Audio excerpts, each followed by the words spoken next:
এই পৃথু, একটা জিনিস খেয়াল করেছো?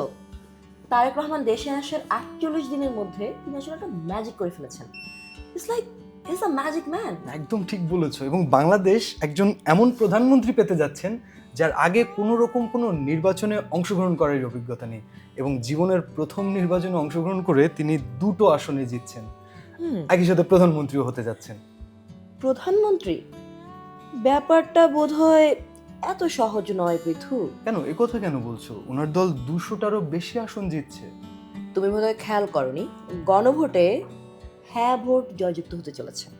এবং এর মানে কি? এর মানে হলো যে জুলাই সনদ বাস্তবায়নের আইনি বাধ্যবাধকতা কিন্তু চলে এসেছে।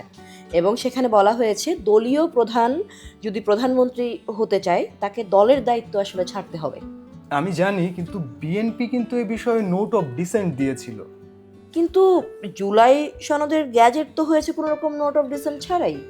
এবং ফলে আইনি বাধ্যবাধকতা অ্যাভয়েড তো করতে পারবে না বিএনপি, পারবে? আরে না, বাট আমার যতদূর মনে পড়ে তারেক রহমান কোথাও একটা বলেছিলেন যে যেসব বিষয়ে বিএনপি নোট অফ ডিসেন্ট দিয়েছে সেসব বাস্তবায়ন করার দায় বিএনপির নয়। তাহলে তো ভালোই বলছো। তাদের হাতে এমনি তো অ্যাবসলিউট মেজরিটি থাকবে এবং তারা চাইলেই সংবিধান পরিবর্তন বা সংশোধন যেটাকে বলে সেটা করতে পারবে। তবে 1990 সালের গণঅভ্যুত্থানের পর 3 দলীয় জোটের যে রূপরেখা ছিল সেটা কিন্তু বাস্তবায়ন করেনি তৎকালীন বিএনপি সরকার।